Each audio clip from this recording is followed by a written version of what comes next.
Prime Minister. Hello, good morning, everyone. I think it's a very timely meeting today, as we see that Russians are not stopping those drones who are flying over our borders and our cities. Unfortunately, we have experienced drone invasion, or I don't know how even to call it, in my country, in Latvia, as we have seen in Poland, and now in Denmark as well. It's very unusual that those drones can reach even Denmark. So today it's very important to discuss how we can coordinate even more what we do in NATO, what we can do in European Union level. And I'm waiting very much European Commission proposal for using Russian immobilized assets for aid to Ukraine.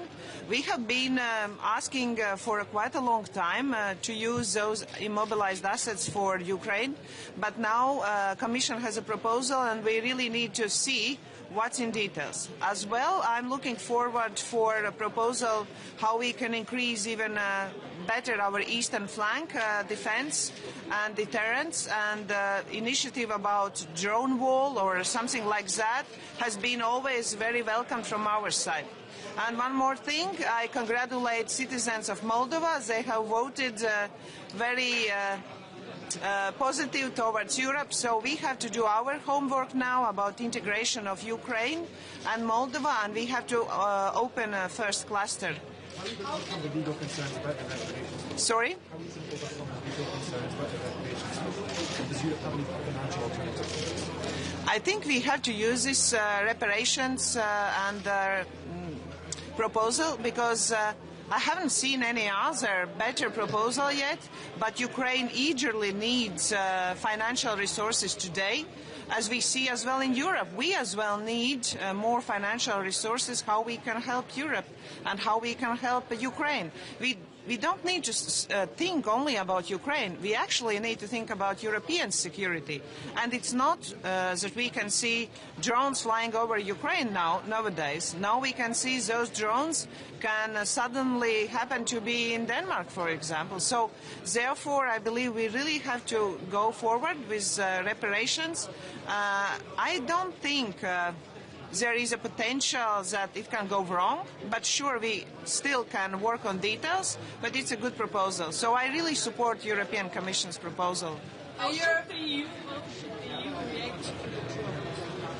Europe should prepare themselves. We in Baltics, we have already experienced drones, and so it means last year we allocated some financial resources. We bought the sensors, and we are collaborating with Ukrainians from their experience, having sound systems, what can detect those drones. And as well, we need to protect as well our civilian, like airports. And therefore, our airports should invest more in critical infrastructure for protecting ourselves. I'm open to share what we already have done, but sure, we will be more stronger if we will work together, and Europe should coordinate. For example, there will be some resources in the eastern flank, and there will be some needs in different countries. We are ready to work together, so we can we can actually move those capabilities what we will have. So therefore, I see a potential, and I am open to share with my colleagues today probably what we have done. What do you actually expect member states to agree on here today? Do you think there will be an agreement on the drone wall, for example? I think yes. I think yes, that I will be supporting. I will definitely support both of them, using Russian frozen assets, immobilized assets for Ukraine as well, how to deal with those issues, and the money we already have allocated for Ukraine. For example, Latvia has a promise to give Ukraine 0.25% of our GDP every year until the war is ended. So it means we have promise we want to fulfill. It includes as well that part. For drone wall, definitely, there are still details what we need to discuss, but I believe it's at least one really good proposal how we can go forward and to protect our European citizens. The European drone wall wouldn't be ready for 2-3 years' time, so what exactly should be done to secure the European infrastructure? You know, with drones we can go very quickly forward. We don't need 3 years. And I believe we can do it in a much shorter time. It just depends from the leaders. Can we agree on a much shorter time? Because with drones, they're developing so fast. 3 years is too long. So if we will decide today we really need to do more on our procurement, we have done in Latvia like new bureaucratic rules. We are taking them down to be ready to buy in what we need for our deterrence. And drones is something which we are developing very fast. So we have to work together with universities, with new companies, startups, and we are ready to be, I think, 1 year, year and a half, it's doable. You mentioned that there are different needs of different member states and that you're willing to cooperate, but what does this mean concretely? We already have southern member states who are really afraid that they will lose the distribution battle when it comes to the allocation of funds for example, drone projects, because they have other security threats. So I think we need to work in. I'm open to coordinate because I really understand as well that there could be threats on the southern part, but we need to look regionally. What are those, like, we will not be able to target every issue or every problem with the same measures. So we need to develop different regional measures for different regions of Europe. Southern part needs protection from more from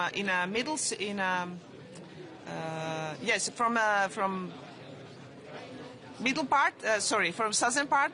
And sure, we understand we mainly have threats from Russia and Belarus, but as you have experienced, not only Eastern Balkan countries are experiencing some threats from Russia. Nowadays, they can choose freely where they're going. Then ships and big vessels and drones can go up from those platforms. So we have to look smart and we have to be ready as well for climate change. We have to propose regional policies. Probably not everything will be useful for all of Europe, but we have to work in a more detailed way. And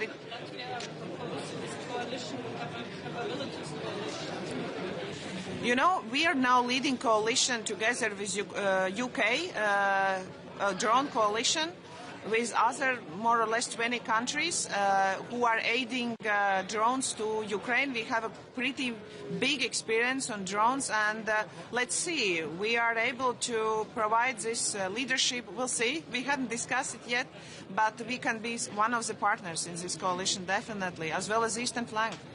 Thank you.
I think it's a very timely meeting today because we are here to discuss security in Europe as well, and we as Baltic states has experienced already threats from Russia and Belarus quite a long time ago. So we are here to share our practices. We experienced first drone accident. I didn't even know how to explain it last year, and since then we have done quite a lot of our homeworks. We have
have a decision in time. If we will hesitate, it will not benefit all of Europe. How are you planning to finance the drone? I think it's just a new proposal. That's what we will need to discuss today, because we are already financing from our budget. That's what we're speaking about NATO. And sure, NATO and Europe cannot overlap those operative things. What we are doing, we need to coordinate those things because more or less the same countries are as well in coalition of willing, which are helping Ukraine. So we need to decide what we do within European framework and what we are already doing in NATO. So a lot of discussions and decisions should be made. Is it possible that the EU would funnel money to Ukraine through NATO? I didn't quite understand the question. Is it possible that the EU would funnel money to keep Ukraine in the fight through NATO programs? I'm not sure about NATO programs, but I think we need to use immobilized Russian assets. That's one really big source, and Ukraine really needs quite a lot of financial resources to boost their army, to have their security guarantees, and to have their military needs, what they really need today, not some days later. So we need to have decisions, and those assets are really usable. Thank you.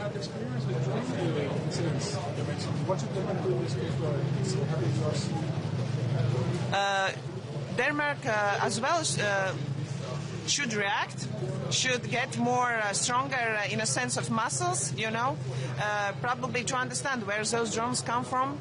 And we need to protect as well our civil areas as airports as well. We need sound systems, we need radars, and maybe they need to be in a much...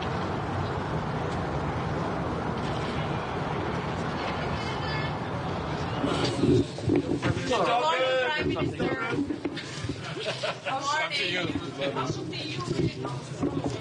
I will be much wiser tomorrow. Who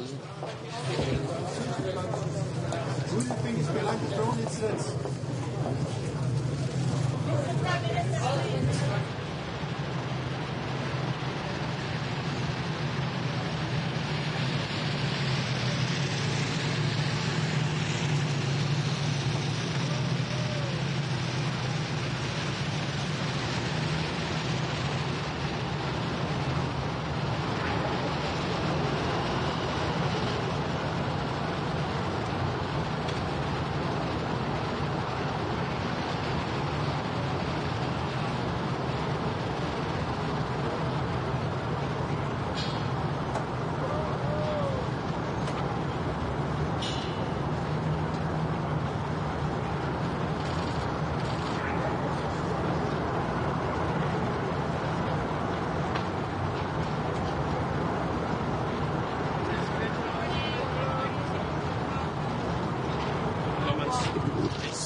It's very important to be here in Copenhagen and Denmark today at this time when our security situation is very, very difficult. Russia is continuing its war of aggression in Ukraine every day and night, killing people. And now the drones, even here in Copenhagen, it's underlined how difficult situation this is. I visited in the morning in the military base where is also Finnish troops. We are participating and contributing. We are showing solidarity to Denmark and contributing to the security of this summit also.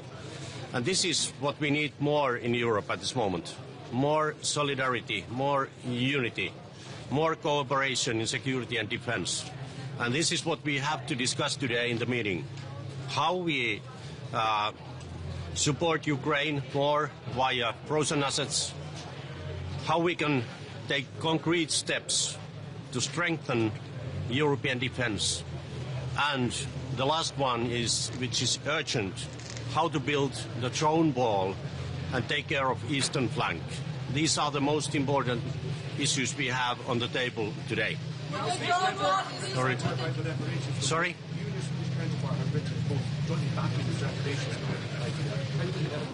Sorry, I didn't hear what you asked. You and your Swedish counterpart, yes. backing this idea of reparations now. How are you going to convince them? Does that not seem to be right? I think that now. Hello, what is your reaction? Good morning.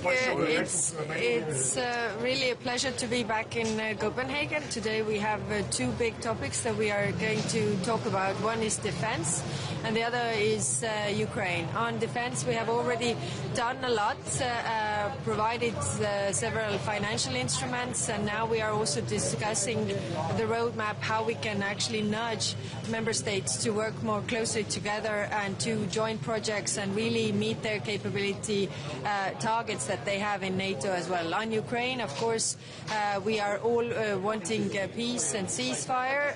That's why we are putting more pressure on Russia. We have put forward 19th package of sanctions. We are also discussing reparations loan from the frozen assets so that we can really help Ukraine to defend themselves in this difficult situation. And we see Russia clearly escalating with the different types of incursions that they are doing. What's your reaction to many drone attacks recently? Well, it's of course it's not attributed, but the pattern is very clear that the hybrid attacks across Europe have been really escalating. Like NATO Secretary General Mark Rutte said, it's not hybrid attacks but state-sponsored terrorism, and we need to be very firm to respond to that. Do you suspect Russia being behind? Well, it is up to the member state to attribute to the evidence. So if Denmark hasn't said that, then I'm not willing to say that either. Also, building the drone wall, there's a lot of talk about the drone wall right now. Experts say it's going to take a lot of years. Do you think that we are on track of actually building a real defense against drones? Yeah. On Friday we had a very good meeting with the Ukrainians and also the eastern flank member states regarding the drone wall. And Ukrainians have been able to build this quite quickly. I mean, they were showing what kind of sensors do you need, what kind of different lines do you need, and they also have the drone production in Ukraine, and it can be also extended to Europe. So if there's a will, there's a way, and we can do it also faster, but of course it requires funding. How do you see Denmark's role in building such a security measure as a drone, or what kind of capacities can Denmark build?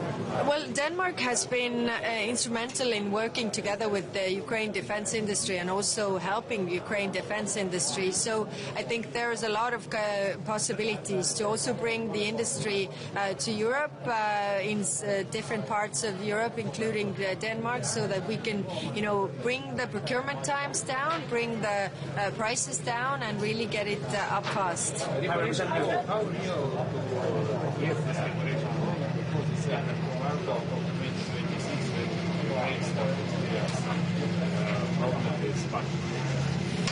Well, we are working on the reparations loan. To move as fast as possible, but of course not all member states are there. It's not supported by everybody yet, so there's still a lot of work to do. So I can't put the deadline, and we are trying to do as fast as possible. Do you see possibility to unblock accession process to allow Ukraine to start negotiation and foreseen future? Well, we are working on that as well. That requires also discussion regarding our working methods that is planned also in October in the Foreign Affairs Council, as well as the council that is happening in October.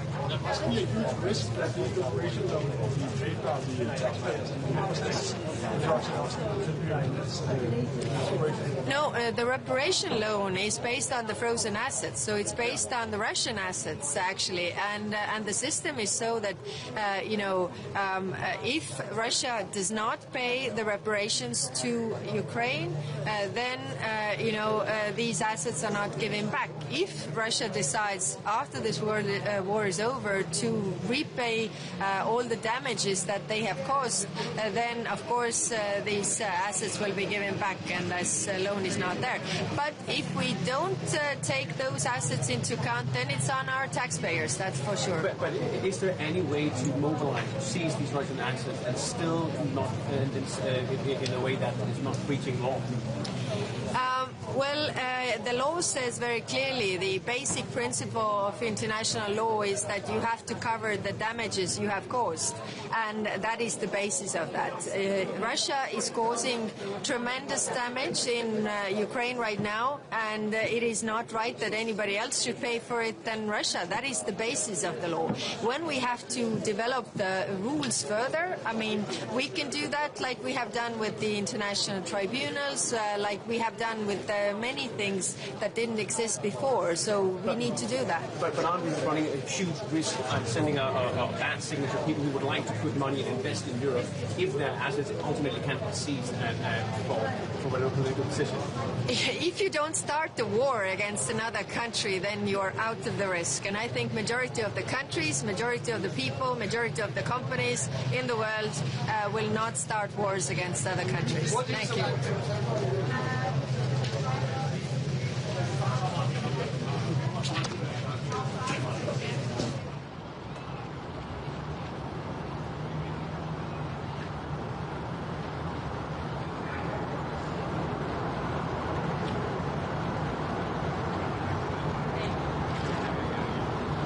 Unprecedented speed because we've reformed internally.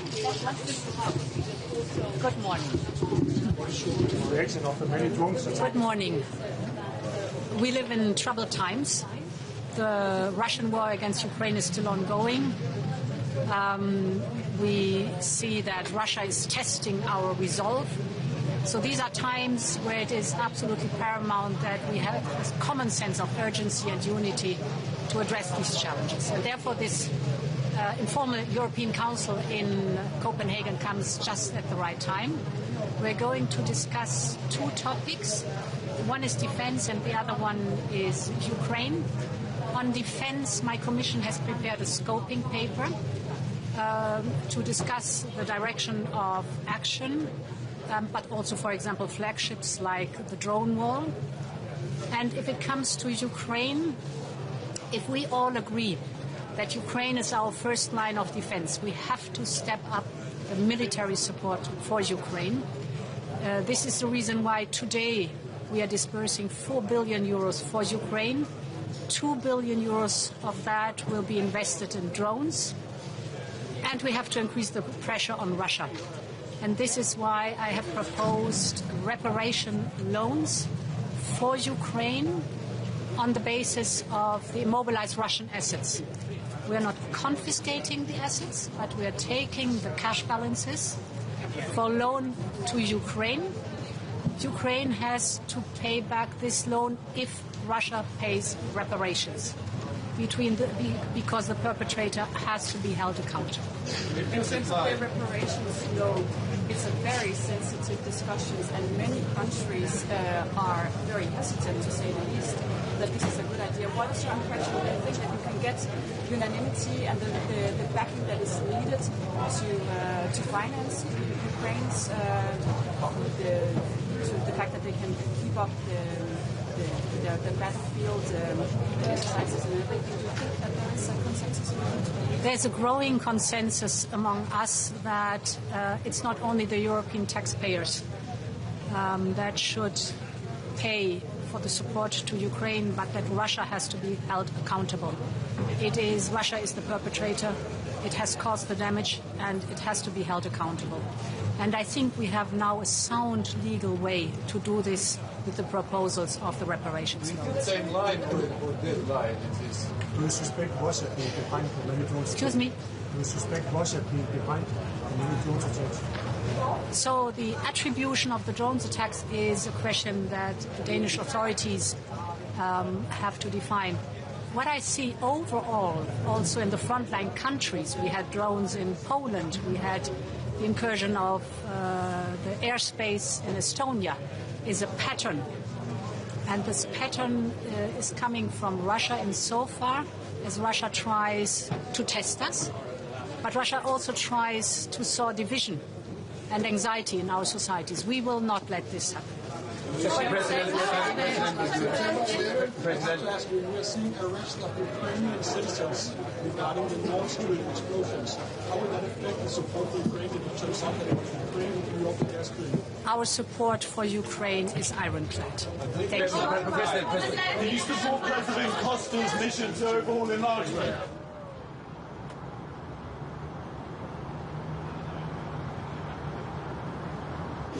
What do you think about the cooperation with drones?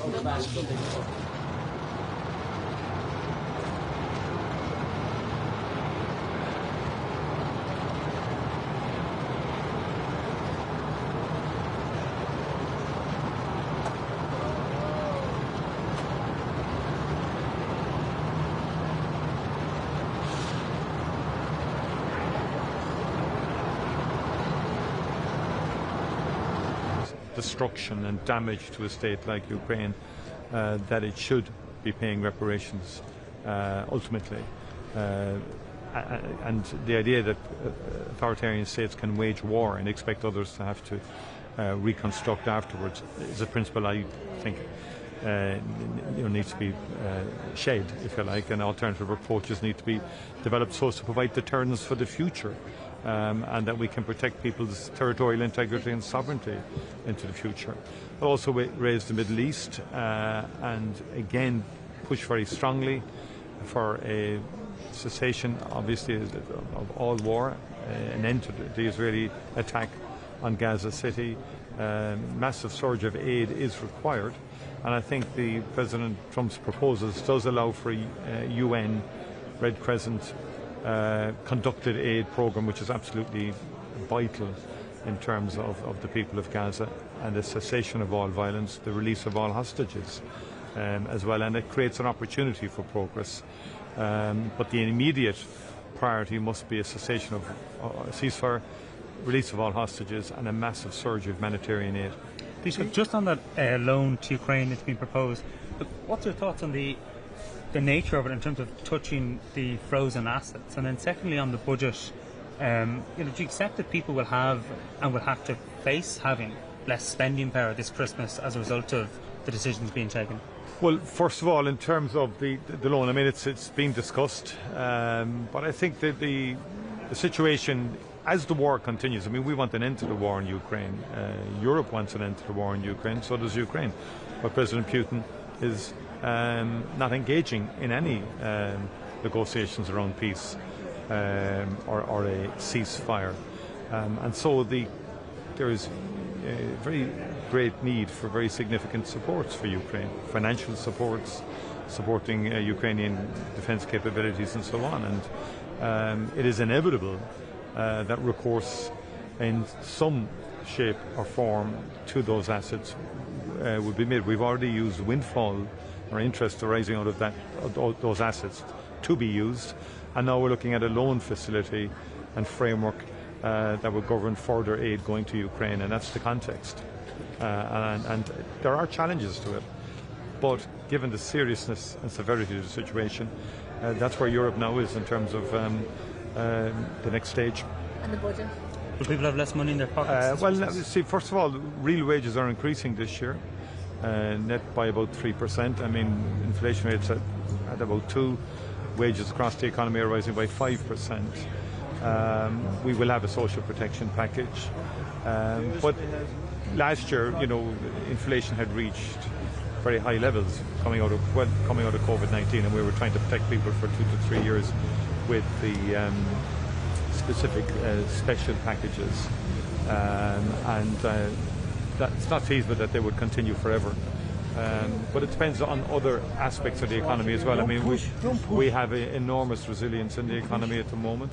I'm conscious of the pressure you guys are under here, but there's significant resilience in the economy with economic growth. Consumer spending is up, and we've got to make sure that we keep the basics right in terms of investment in infrastructure, which is will be a key aspect of the budget, investment in housing, and also in terms of competitiveness, and then to protect the vulnerable and the marginalised.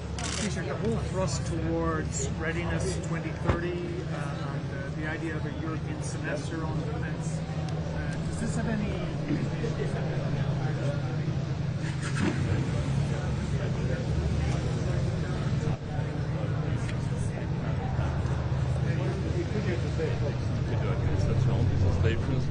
Wir haben im Wesentlichen zwei Themen, die uns beschäftigen werden. Einmal die Verteidigungsbereitschaft und die Verteidigungsfähigkeit von der Europäischen Union, aber natürlich auch von Österreich, und wie man die Ukraine weiter unterstützen kann und wird in dieser Situation, wo der Angriffskrieg von Seiten Russlands fortgesetzt wird. Und letztlich wird es auch darum gehen, wie wir die Entbürokratisierung vorantreiben. Ich unterstütze hier den deutschen Bundeskanzler ausdrücklich. Es geht darum, dass wir die Deregulierung auch weiter vorantreiben werden. Wenn es Millionen Störfälle zuletzt in Dänemark, ist denn Ihrer Meinung nach eine Razzia? Der Verdacht liegt nahe, dass Russland daran nicht unbeteiligt ist, und es gibt auch Hinweise, die in diese Richtung gehen. Diese Luftraumverletzungen, die ja nicht nur Dänemark betreffen, sondern auch die baltischen Staaten, Polen und auch Rumänien, sind natürlich völlig inakzeptabel. Das ist eine Provokation, die sehr gefährlich ist, weil sie für eine weitere Eskalation den Raum bietet. Und das zeigt, wie notwendig es ist, dass wir unsere Verteidigungsbereitschaft erhöhen und auch verbessern. Das gilt natürlich auch für Österreich. Deshalb werden wir auch hier im Bundesheer nachrüsten. Und der Aufbauplan sieht ja auch vor, dass hier die Mittel entsprechend für das Bundesheer zur Verfügung gestellt werden. Wir sehen, dass man sich nicht in einer falschen Sicherheit wiegen darf. Die Kriegsführung hat sich in vielfacher Weise verändert. Sie haben es richtig angesprochen. Einerseits sind Drohnen eine ganz neue Möglichkeit. Andererseits sind wir auch hybrider Bedrohungen durch Cyberangriffe und Ähnlichem ausgesetzt. Also in einer falschen Sicherheit sollte man sich nicht wiegen. Und auch wenn man sich die verschiedenen Äußerungen von russischen Politikern anhört, weiß man, dass wir mit bedroht sind.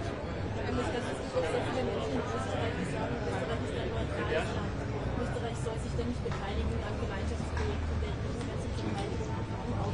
Was sagen Sie dazu? Wir sind ein neutrales Land. Alles, was wir machen, ist am Boden der Neutralität. Aber die Neutralität verbietet uns nicht, dass wir gemeinsame Beschaffungen ins Auge fassen, wie beispielsweise bei Sky Shield. Und das halte ich auch für den richtigen Zugang. Was halten Sie denn davon? Die Überlegungen in diese Richtungen gibt es ja schon. There's two topics which are very high on my political agenda. This is security and defense of Europe, and of course support to Ukraine. For the security and defense, we need to do much more, especially in front and in context of these recent violations of the airspace in Denmark, in Poland, and Romania, and other countries. My country was affected twice. In July, 2 UAVs passed the border, one of them with explosive material. So for us, it's very important to fill these gaps of capabilities. I would mention capabilities to detect and capabilities to destroy. both have significant deficits. Unfortunately, I have to say that a very good idea of rotational air defense systems included into the documents of NATO is not working, because we had only two elements, Dutch Patriots and short-range air defense systems from Italy for several weeks since 2023. You can imagine that with such capabilities you cannot close the gaps I already mentioned.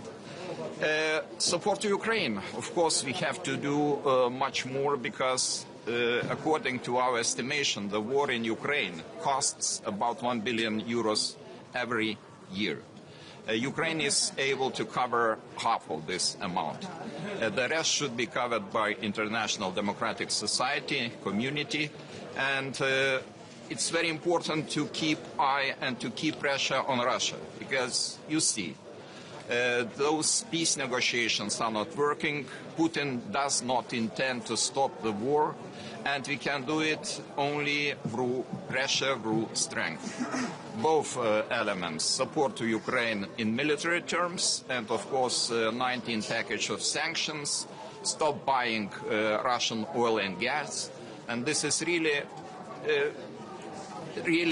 how to say, confusing that we pay for Russian gas. I am talking about Europe. We are paying for Russian gas and oil more than we support Ukraine. 13% of our total gas imports are coming from Russia, still in the fourth year of the war. My country has cut off all the ties with Russia back in 2022. In April, actually 2 months after the war broke out. You mentioned the recent drone incursions into European airspace, and on other places we've seen it here in Denmark. And your country is also very well accustomed to these incidents. What would be your message in the room today, and what do you think about the talk about building a drone wall? Is that the right response to this kind of hybrid threat? You know, I see a lot of good initiatives, also presented by the President of European Commission, Ursula von der Leyen, Eastern Flank Watch, the alliance, drone alliance with Ukraine, and this roadmap for European defense readiness 2030. But you know, the documents do not defend. The documents do not detect the drones coming from Russia or from Belarus. And we need actions. We, of course, appreciate the discussions, but those discussions should lead to the capacities, to the capabilities. And for that, we need financial resources. And we don't have the time to wait until next multi-annual financial framework. It's in 2020. President, I have to ask you, where do you find these money? There's, of course, the Russian assets, but outside of that, where do you find the money? First of all, we are really eager to use a safe instrument, and Lithuania applied for 8 billion. We are not a very big country. They have applied for 8 billion euros from this safe instrument. We received 6.5 billion euros. We would dedicate this money not only for strengthening of our eastern border, but we will dedicate to the establishment of national division in Lithuania until 2030. And we are ready to spend from 5 to 6% of our GDP starting from 2026. We don't need transitional periods. We know very well what is Russia, what are the risks coming, and we are ready to spend, despite the fact that we also would like to increase the pension, social benefits, and to improve our economic situation. But we understand that right now the highest priority is defense. But are you convinced that other European countries are as willing as you are to keep Ukraine in the fight and bolster European defenses? This is our task, the task of Eastern European countries, to bring this energy into the room, this understanding, awareness into the room, and to convince our colleagues, which are probably in larger distance from the enemies, that this is not only about our national borders. This is about external border of European Union. So we are the first defense line of Europe. Thank you.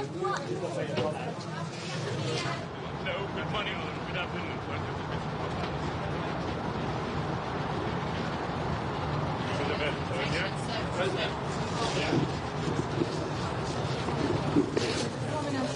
Hello, good morning.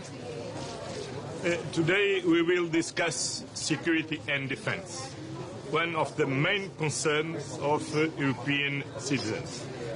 As you remember, last February we have a brainstorming day on defense, a very important moment to have a strategic discussion on defense. Since then, we have been doing a lot. The Commission came with the white paper on defense, the SAFE program, and a mechanism to activate the escape clause to give room to maneuver, fiscal space to every member state to invest more and more on defense. We have defined 9 main priorities, and now we are coming to the discussion on the concrete projects, the most important flagships to mobilize our energy to increase our own capacity on defense. And today we'll have an important political discussion to provide the Commission with political guidance for the upcoming roadmap on defense. And with the roadmap we will have a concrete timeline to deliver on the different capabilities. Of course, our security starts on Ukraine. And for this reason, we will also discuss how to strengthen our support and how to increase our support to Ukraine in their fight for just and lasting peace and for our common security. Thank you.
Écoutez, on va là se réunir et c'est une occasion importante d'avoir d'abord un Conseil européen informel, puis une réunion de la communauté politique européenne. Et je veux remercier Sa Majesté le Roi de nous accueillir ce soir, tous les membres de la communauté politique européenne, et Madame la Première ministre de nous réunir avec le président Costa pour ce Conseil.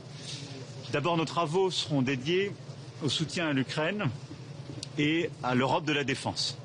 Deux sujets essentiels sur lesquels nous avons beaucoup poussé, ce qui permettra de faire le point sur les travaux de la coalition des volontaires, sur l'action que nous menons au soutien de l'Ukraine, sur les initiatives que nous voulons prendre aussi d'un point de vue opérationnel et financier. Et puis ensuite, il y a le développement d'une Europe de la défense. On s'est doté de capacités nouvelles avec vous savez, ces prêts exceptionnels que nous sommes collectivement prêts à faire pour soutenir des programmes de défense, programme dit SAFE, avec une préférence européenne, ce qui était un tabou jusque-là. Et donc on va déployer, sur la base d'un concept stratégique partagé, des programmes pour mieux protéger les Européens. Et au fond, c'est un peu la garantie de sécurité des Européens pour eux-mêmes dans le contexte de cette guerre et pour le jour d'après. Monsieur le Président, un mot sur la perfection du navire de la Écoutez, je peux vous en dire que c'est évidemment ce qu'il faut faire, qu'il y a eu des fautes très importantes qui ont été commises par cet équipage, qui justifie d'ailleurs que la procédure soit judiciarisée aujourd'hui, puisque vous avez vu qu'il y a une communication de la justice. En tout cas, les équipes d'intervention ont agi en temps et en heure, mais ça manifeste la présence et la réalité d'un phénomène qu'on décrit, qu'on dénonce depuis longtemps, qui fait partie des sanctions que nous prenons. C'est la lutte contre ces fameuses flottes fantômes, qui représentent des dizaines de milliards d'euros pour le budget de la Russie, qui finance, selon nos évaluations collectives, 40% de l'effort de guerre russe. Et on a entre 600 et 1000 bateaux qui circulent comme ça et qui permettent aux hydrocarbures russes de cheminer, y compris quand ils sont interdits. Donc je pense que c'est une bonne chose que ce travail ait été fait et qu'on ait pu l'interrompre. D'abord, je pense que nous avons besoin de rester une place attractive et fiable, nous Européens. C'est-à-dire que quand des avoirs sont gelés, on respecte le droit international. C'est ce qu'a rappelé aussi le Premier ministre belge. La deuxième chose, c'est qu'on doit donner de la visibilité à l'Ukraine en termes de financement.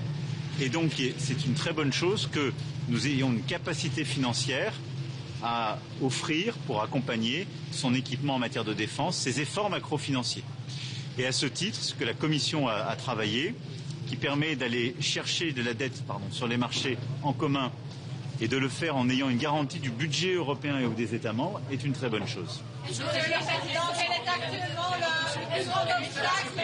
Alors attends, bougez pas, je prends votre collègue là, puis je vais prendre là.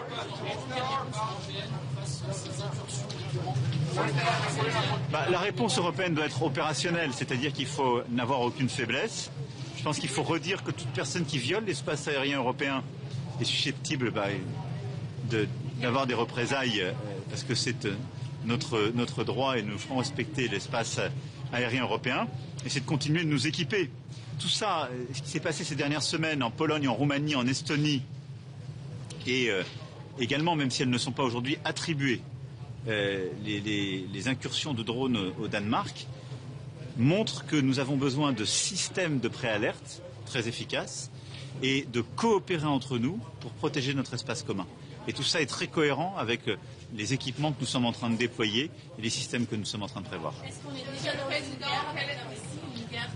En tout cas, nous sommes dans une confrontation avec la Russie, qui depuis plusieurs années est un acteur très agressif dans notre espace informationnel, on l'a vu, dans le cadre des élections comme ailleurs, qui multiplie les attaques cyber, qui évidemment a lancé une guerre d'agression en Ukraine, qui utilise la menace nucléaire et qui aujourd'hui, on le voit bien, provoque dans des espaces aériens.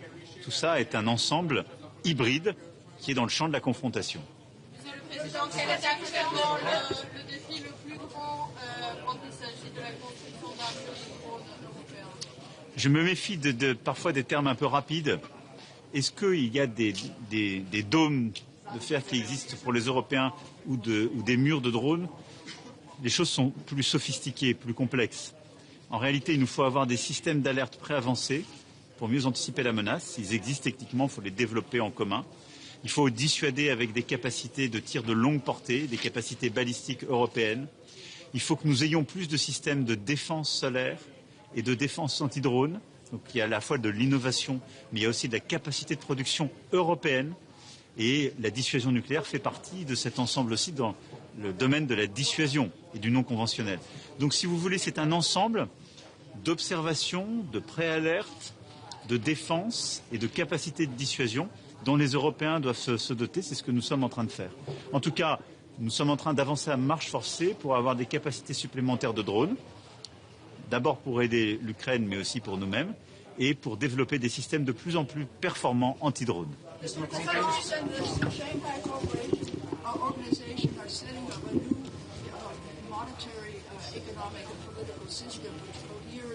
With helping to improve this idea of new international security and development architecture. Do you think that Europe should signal to the global south that it is willing to cooperate on economic development tied with security, peace through security, idea that could help solve the problem of crisis in Gaza? I really believe that we do cooperate and we want to increase the cooperation with countries and continents everywhere in this world to progress together on a peace agenda and an open trade agenda, open and fair trade agenda. This is why we want to multiply this intimacy with ASEAN, CPTPP, the African countries, LATAM countries, and I think this is a very important strategy which has nothing to be subtracted to our existing alliance in NATO, but is a very important complement for the European Union and for the Europeans. And by the way, working as Europeans with the cooperation of all the Europeans, not just those being part and members of the EU, is extremely important. This is why our European political community is so important, because this is a way to cooperate from UK to Turkey. And when you speak about this existential threat for the Europeans, when you speak about cooperation against narco-traffic, and we will work on that tomorrow, against terrorist groups, or against existential threat or the conflictuality with some powers like Russia, this is absolutely critical. What is your reaction to many drones attacks in several EU countries, including Denmark recently? For the, sorry? Look, I was mentioning that to your colleagues. I think it means that we are tested. In some countries, it's clearly established and linked to Russia. In some other countries like yours, I remain very careful.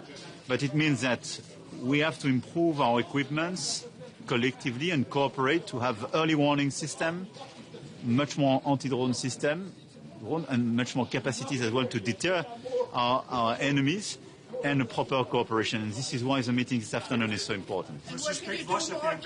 I will be very cautious. I don't want to attribute so rapidly. What can you do before closing the Danish TV? France has launched an investigation into a Russian shadow war vessel that has been sailing on Danish waters and which is now in the French coast. What can you tell us about this investigation, and is there a link with these drone incursions that we've seen in the Danish airspace? It is not me to establish this link, and I will remain very careful. But I think our Navy is its job, and it was a very important operation. Now it's under the control of our justice. And this is the best evidence of the fact that in the Baltic Sea, in the North Sea, in the Atlantic Ocean, in Mediterranean Sea, you have a lot of vessels precisely being part of this shadow fleet. Our assessment is that something between 600 and 1,000 boats are part of this shadow fleet, and they do contribute to the financing of the Russian economy and the Russian war effort, probably at least for a third of this war effort. So if we want to be efficient, we have to sanction these boats, the insurance companies, the ports. This is what we are doing. And by the way, we do it with the 19th package of sanction. But we have as well to cooperate and organize ourselves in order collectively to be much more efficient and to be sure that all these boats are compliant with our international rules and national rules. It was not the case for this operation. And obviously everything we can establish and clarify after the drone attack for Denmark, we will do it, be sure. And I want here to reiterate all my solidarity. We provided some equipment for the protection of your air in the days to come in the context of this summit. You are a very strong and very well-equipped country with a very impressive army, but we will cooperate on all these issues. What do you think about discussion to send long-range missiles from the United States to Ukraine? Discussion about possibility to send Macron? I think all the discussions which allow Ukrainians to resist much more efficiently and end this war are good discussions. Thank you. Comparing the situation to the one leading up to World War II, do you agree with that? Say it again. Mette Frederiksen is comparing the times we're in right now to the one leading up to World War II. Do you agree with that? I think we all have to be very cautious because we are in a time of confrontation with a lot of hybridity. This is why we have to be strong to deter any aggressions, but we have to remain as well very cautious and avoid any escalation. Thank you. Merci beaucoup.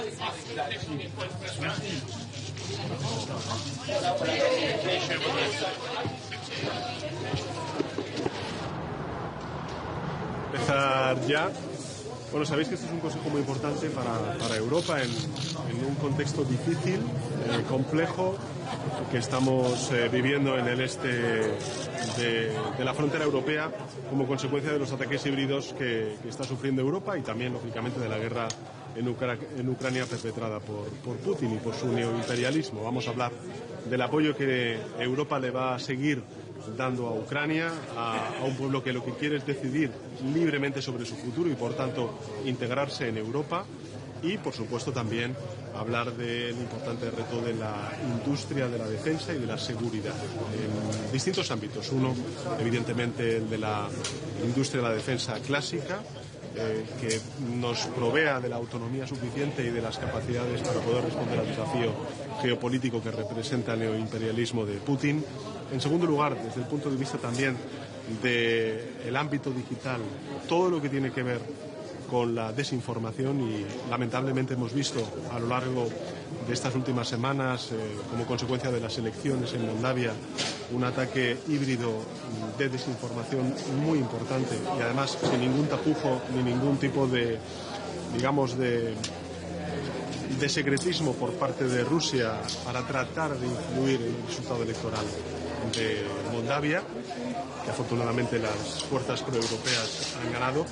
Y finalmente en todo lo que tiene que ver, que también para España es importante, con la emergencia climática. Saben ustedes que a lo largo de estos últimos 10 años los costes materiales provenientes de la emergencia climática que desgraciadamente estamos volviendo a sufrir en buena parte de la península ibérica, en nuestro territorio, en España, bueno, pues han representado en torno a más de 30.000 millones de euros en pérdidas materiales. Ese es el coste de la adaptación a la emergencia climática y, por supuesto, también en vidas, más de 20.000 vidas perdidas como consecuencia de la emergencia climática durante esta última década en nuestro país. Bueno, este aspecto de seguridad también va a ser incorporado por parte del Gobierno de España a este debate. Con lo cual tenemos, en fin, un Consejo Europeo importante. Mañana saben que tendremos también la Comunidad Política Europea, donde ampliaremos el debate a otros muchos países que no son miembros de la Unión Europea, pero que son, por supuesto, importantes.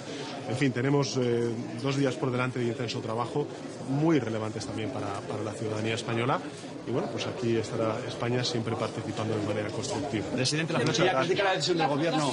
Bueno, sobre la flotilla, simplemente decir, hemos estado en contacto con ellos, hemos estado en contacto también con otros países que tienen integrantes de sus sociedades en estas flotillas. Estamos hablando de más de 1 millar de personas y hay que recordar que es una misión humanitaria que no hubiera tenido lugar si el gobierno de Israel hubiera permitido la entrada de UNRWA y el reparto de esa ayuda humanitaria por parte de Naciones Unidas.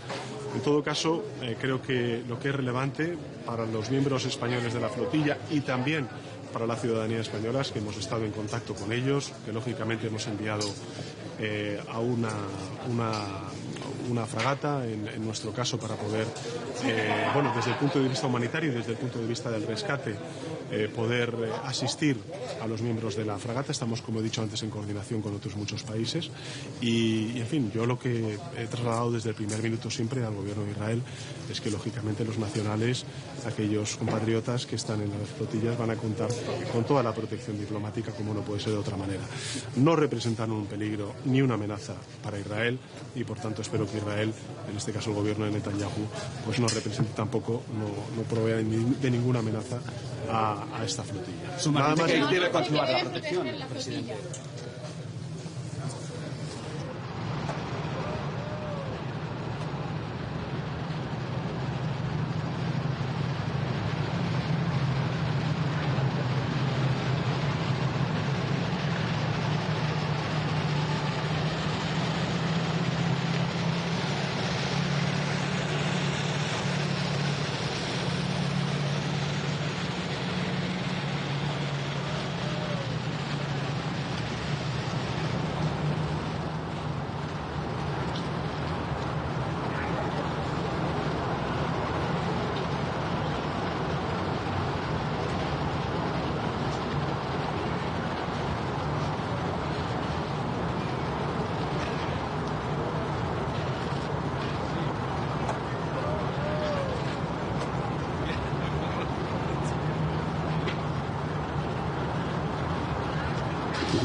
Guten Tag, meine Damen und Herren. Ich freue mich, in Kopenhagen zu sein zum informellen Rat. Ich bedanke mich herzlich bei der dänischen Ratspräsidentschaft, bei der Kollegin Mette Frederiksen für die Gastfreundschaft. Ich will die Gelegenheit nutzen, auch der deutschen Luftwaffe und der deutschen Marine herzlich zu danken, dass sie mit dazu beitragen, dass dieser Europäische Rat sicher stattfinden kann. Und wir werden über zwei große Themen zu sprechen haben. Zum einen über die Wettbewerbsfähigkeit der europäischen Industrie und über das zu hohe Maß der Regulierung in Europa. Und wir werden leider erneut sprechen müssen über den Krieg gegen die Ukraine. Und wir wollen versuchen, neue Schritte zu gehen, auch im Hinblick auf die Verteidigung dieses Landes. Ich freue mich sehr, dass der Präsident morgen dabei sein wird und dass wir Gelegenheit haben, sehr ausführlich auch über unsere weitere Unterstützung für die Ukraine zu sprechen in diesem Krieg, den Russland jetzt seit 3,5 Jahren gegen dieses unschuldige Land führt. Herzlichen Dank. Bundeskanzler, Sie sagen, Krieg gegen die Ukraine, sind wir auch schon in einem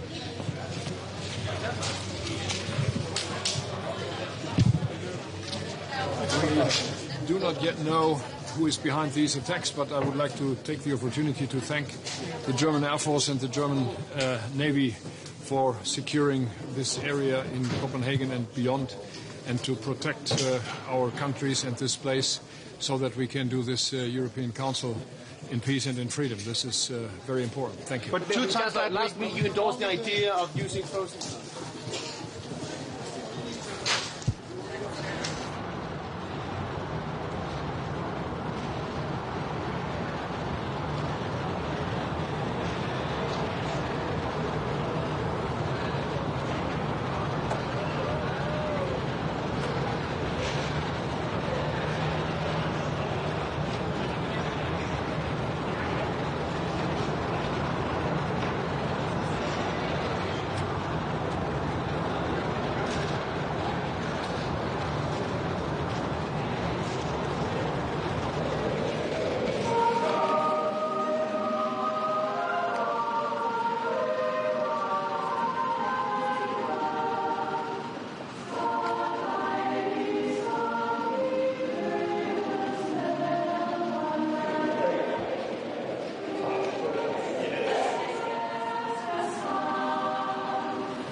ge dem skydd. Vad säger du om det?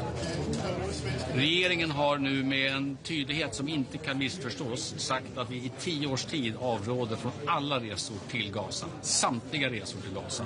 Följ den uppmaningen. Nu hör jag att Italien säger samma sak. Fler och fler länder ser med stor oro på de extrema risker människor utsätter sig själva för genom att åka dit. Åk hem, besök inte Gaza. Tycker de ska avbryta sen färd? Ja, utan sekundstvekan.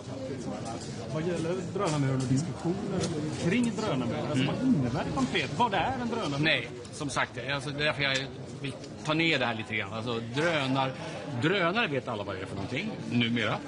Vi har jobbat på det här sedan, bokstavligt talat sedan invasionen av Ukraina. Jag såg de allra första sakerna vi tog fram omedelbart efter krigsutbrottet. Nu pratar vi om drönarskydd också, för att slippa använda stridsflyg. Extremt dyrt sätt att plocka ner enskilda drönare.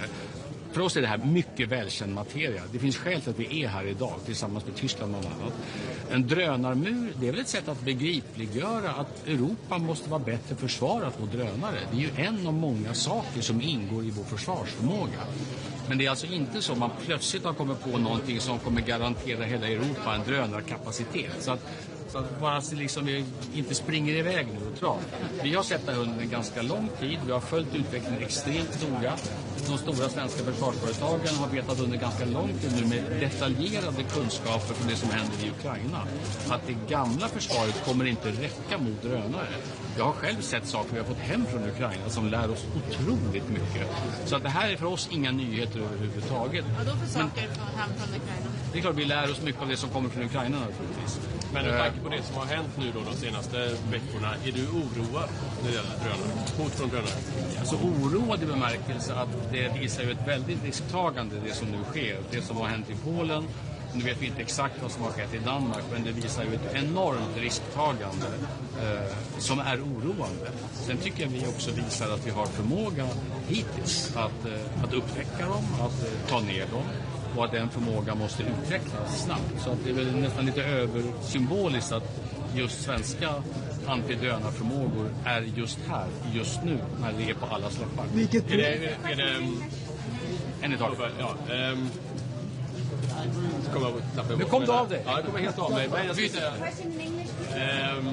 tycker du att man borde skjuta ner? Vi har hört till exempel Polens premiärminister säga att nästa gång så skjuter vi ner. Vi hörde från Frederiksen också att hon tycker att man ska skjuta ner. Jag tror att de flesta militärer brukar beskrivas är det ju en väldigt situationsanpassad sak. Det viktiga budskapet är att vi kommer inte tveka att skjuta ner.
attitude towards their frozen assets. Okay, BT, last one.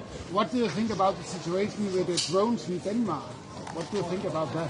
Well, I think the fact that we have anti-drone capacity from Sweden here is a clear sign of how we regard that. We take it very seriously. I had several contacts with Mette Frederiksen on this, and I offered the Swedish capacities to be used here in Denmark, and now they are here, and I'm happy we can help. It also is a sign of a new threat that we all have to face, and I think the technology that is behind that in an offensive way but also in a defensive way is extremely important to develop, and we have done so for some years now in Sweden. Yeah, but do you think that the Danish government has done enough against the drones?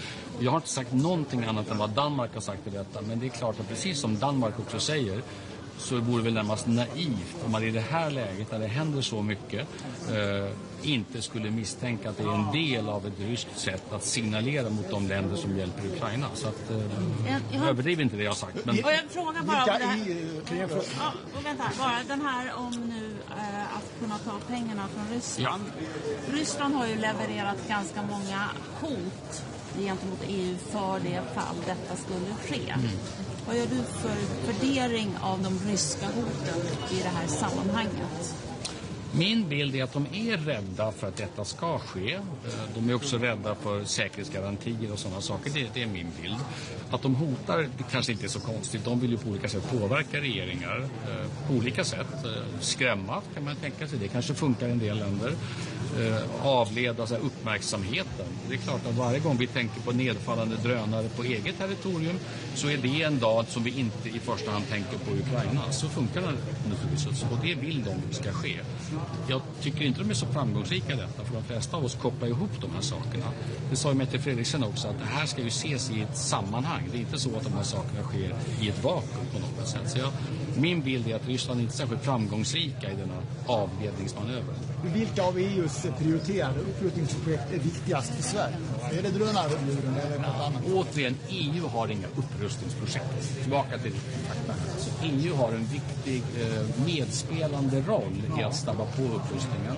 Regelförenklingar, gemensamma upphandlingar, upphandlingsregler, finansiella system, lånesystem till exempel. Allt detta. Och jag underskattar verkligen detta. Så det är inte så att jag vill väsa EUs roll. Men EU är inte NATO, EU är heller inte nationalstat, utan det här är saker som i första hand ligger på våra egna länder att besluta om och att betala för, nota bene. Och sen gör vi det i ett sammanhang där vi NATO-länder hjälper varandra. Så att vi ska vara noga med detta så man inte plötsligt tror att det finns en helt ny organisation som ska lösa försvaret av Europa, för det finns det inte. Men vilka av de projekten diskuterar här idag, som till exempel drönarmuren, är viktigast för Sverige? Ja, alltså, drönarmuren är ju ett sätt att uttrycka att vi måste snabba på förmågan att producera både drönare och antidrönarkapacitet. Och det är alldeles riktigt. Så sen skapas det ofta lite begrepp i EU-sammanhang som ibland leder tanken till något helt annat. Utan jag tycker det här är viktigt. Συζητήσουμε κρίσιμα ζητήματα για τη γεωστρατηγική ασφάλεια της Ευρωπαϊκής Επίγουσας, συνεχιζόμενος πόλεμος στην Ουκρανία, αλλά και η γενικότερη παγκόσμια γεωπολιτική αναταραχή δημιουργούν, θα έλεγα, την αίσθηση του κατεπήγοντος ως προς την ανάγκη η Ευρώπη επιτέλους να περάσει από τα λόγια στην πράξη ως προς την ενιαία ευρωπαϊκή πιστοράκηση. Η Ελλάδα ανήκει στις χώρες εκείνες που εδώ και πολλά χρόνια υποστηρίζουν τις αμυντικές τους δαπάνες σε επίπεδα πολύ υψηλότερο του ευρωπαϊκού μέσου όρου και θα εξακολουθούμε να το κάνουμε αυτό δεσμεύοντας πόρους άνω του 3% του ΑΕΠ για τις αμυντικές μας δαπάνες για τα επόμενα χρόνια. Έχει έρθει όμως η ώρα η Ευρώπη πια να κινητοποιήσει ευρωπαϊκούς πόρους για την υποστήριξη ύπαρξη ευρωπαϊκών έργων κοινής ευρωπαϊκής άμυνας, όπως παραδείγματος χάρη για την πειρατική προστασία ή όπως αυτό ο τείχος άμυνας απέναντι σε διείσδυση από drones, που είναι ένα από τα σχέδια τα οποία έχει προτείνει η Ευρωπαϊκή Επιτροπή, για το οποίο θα συζητούν σήμερα. Αυτό που θέλω να τονίσω είναι ότι οποιοδήποτε κοινό ευρωπαϊκό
έργο άμυνας αφορά την Ευρώπη δεν μπορεί να περιορίζεται μόνο στα ανατολικά σύνορα της Υπήρου.